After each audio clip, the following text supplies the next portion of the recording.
Video for section 2.7, we're going to see how what we did in the previous video generalizes to the numerator and denominator of our quotients aren't polynomials. So we'll do two examples. First one is, let's do the limit as x goes to infinity of 3x to the 7 halves plus 7x to the minus 1 half over x squared minus x to the minus 1 half. So let me make that a little bit clearer. That's a 7 over 2. So what we have here is that we don't have polynomials in the numerator and denominator, but we can apply the same principle. That we can see here the leading term is x to the 7 halves. The leading term here is x squared. So let's multiply.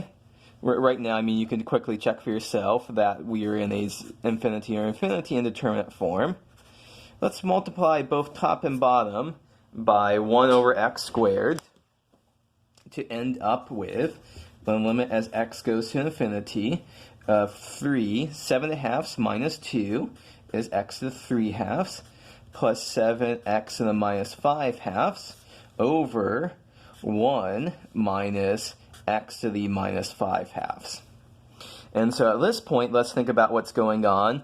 The numerator, this term goes to 0, this term goes to 0, that stays at 1, that goes off to infinity. So what's going on here? We're in infinity over 1, so our answer here is infinity.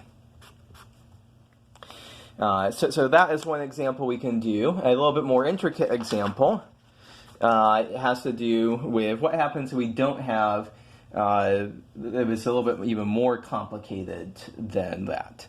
So let's do a pair of problems. Limits as plus or minus infinity are going to be our pair of things, same function.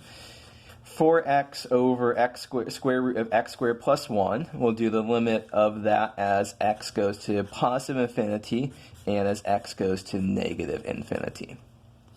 So the thing to realize is that we want to manipulate the downstairs, what's going on with square root of x squared plus 1. So here's the thing to observe. Square root of x squared plus 1, we can rewrite that as square root of x squared times 1 plus 1 over x squared. We're basically factoring out an x squared from inside. And so we're going to pull out this x squared out in front. And so square root of x squared, you might think it's going to be x, but we have to be a little bit careful because it's not just x, it's the absolute value of x. So just to expand on that real quick, to show some examples here, square root of x squared is equal to absolute value x.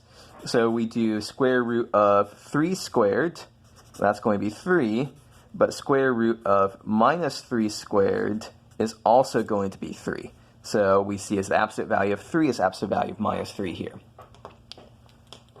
Okay, so back to the main thrust of what we were doing. So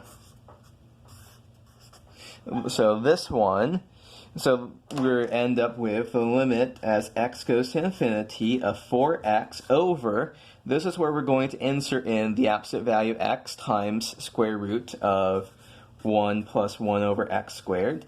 However, the absolute value of x, this is as x is going off to positive infinity. So we're only going to be dealing with positive values of x here. And so the absolute value of those values of x is just going to be x. So we can cancel out those factors of x. What do we have? The limit as x goes to infinity of 4 over square root of 1 plus 1 over x squared. And now, as x goes off to infinity, 4 stays put at 4. Square root of 1 plus 1 over x squared, that goes to 0. So we're going to 1 plus 0.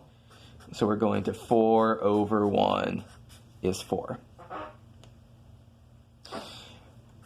For our final example, the limit as x goes to minus infinity of 4x over square root x squared plus 1. We're replacing it with this expression, 1 plus square root of 1 plus 1 over x squared. But now, because we're going with x is going to negative infinity, when we take the absolute value of negative values of x, that's negative x. So we're dealing with values like negative a million, negative a billion.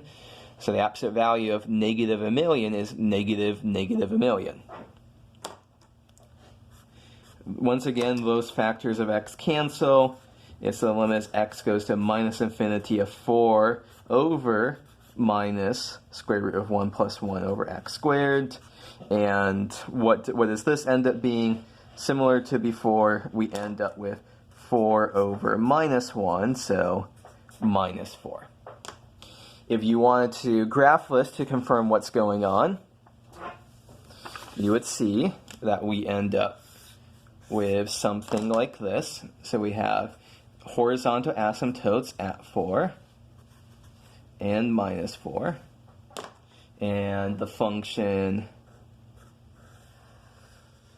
looks something like that. So one final example of limits at infinity.